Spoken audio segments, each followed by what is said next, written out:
Hello. यशो साहब अहिरोली बोल रहे हैं? जी मैं विजय पांडे बोल रहा हूँ, पडरौना से, भाजपा नेता। जी मैं अभी आया था जिला हॉस्पिटल।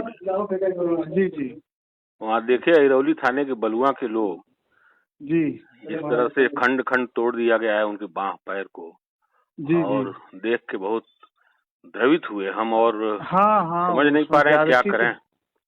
ज्यादती तो हो गई है उनके साथ। नहीं, ज्यादती हो गई है, लेकिन for the last 1 month the victim side was pleading with you are the safety for their life and property, but you did not listen to them at all.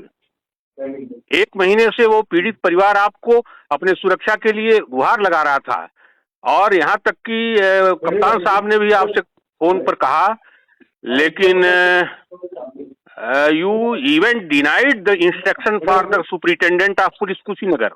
नहीं नहीं, किसी के आदेश का उल्लंघन नहीं किया गया। बिल्कुल किए हैं, और इतना ही नहीं, आपने थाने को क्रिमिनलों का डाक बंगला बना दिया है। आप उनके साथ बैठ के चाय पी रहे हैं। कहाँ तक आप 325 और 307 की धाराओं में निरुद्ध करके उनको जेल भेजते।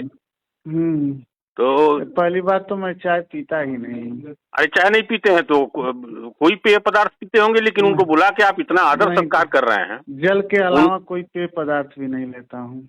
तो आप ये बताइए, आपके बहुत दिन बाद ये जिले में इतने अच्छे पुलिस अधीक्षक महोदय आए हैं, उनकी चर्चा और प्रशंसा चारों पूरे जिले में हो रही है, और आप उनके छवि पर, उनकी लोकप्रियता पर मट्ठा डाल रहे हैं।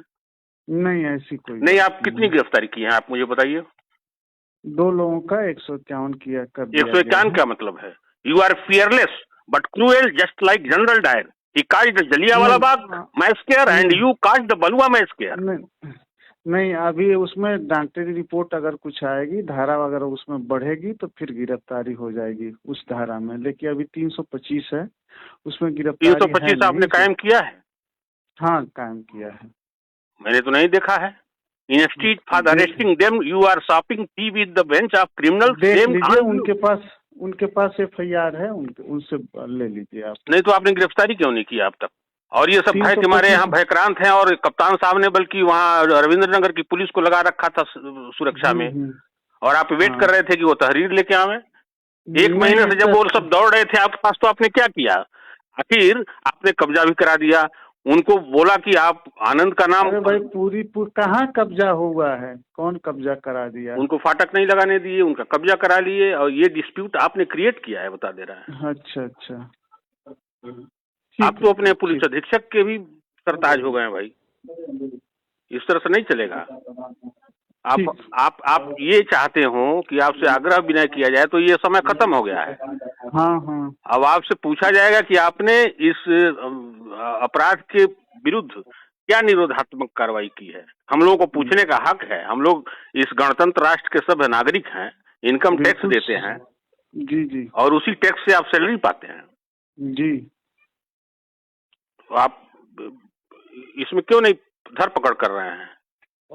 हुई तो बताया, तो धरपकड़ हो चुकी है, 151 की कार्रवाई हो चुकी है, और उसमें कोई धारा बढ़ोतरी होगी मेडिकल रिपोर्ट पे। अगर मेडिकल रिपोर्ट में कोई धारा, तो आप दिलचस्पी लेंगे तब तो होगी। बताइए, दिलचस्पी लेंगे तब तो होगी। टूट गया है, एक्सरे रिपोर्ट चिल्ला कर रहा है। हाँ हाँ। मरासन वो सब स्थिति में 1 हफ्ते से एडमिट है सब। हम तो देख के बहुत भयभीत हो गए। आपसे ही भय लग रहा है। आप समाज की सुरक्षा के लिए शपथ लेकर आए हैं, रोज शपथ तोड़ रहे हैं। हम लोग देखिए आंदोलन के तेवर वाले लोग हैं। हम लोग बहुत बिनती सिनती नहीं करते हैं। हम लोगों का इतिहास रहा है, जहाँ गंदगी होती वहाँ ट्रैक्टर से जोत दिया जाता है। अच्छा अच्छा। आप थाना चलाइए, लेकिन आप डायर, जनरल डायर मत बनिए। हम तो कप्तान साहब से भी पूछेंगे, कहेंगे आदर पूर्वक कि सर, ऐसे व्यक्ति को आप अभी तक चार्ज में बनाए रखे हैं। एडिशनल साहब आपको 2-2 मरतबा फोन किए। निर्लजता की हद है यार यशो साहब। आप तो बिल्कुल पहले जबान पे कंट्रोल करिए, तो समझ गए। अगर धीरे बोल रहा हूँ ना तो नहीं, अगर इतनी हिम्मत है ना, सामने आइए, आपको मैं बता दूं। क्या बता दोगे? क्या बता दोगे जी? नहीं, आइए, हम बता देते हैं। फिर सामने से आके बात करिए। आप डंडा चलाओगे? आप डंडा चलाओगे? क्या बता दोगे? हम आपसे पूछताछ नहीं कर सकते। आप हमारे जिले में आए हैं,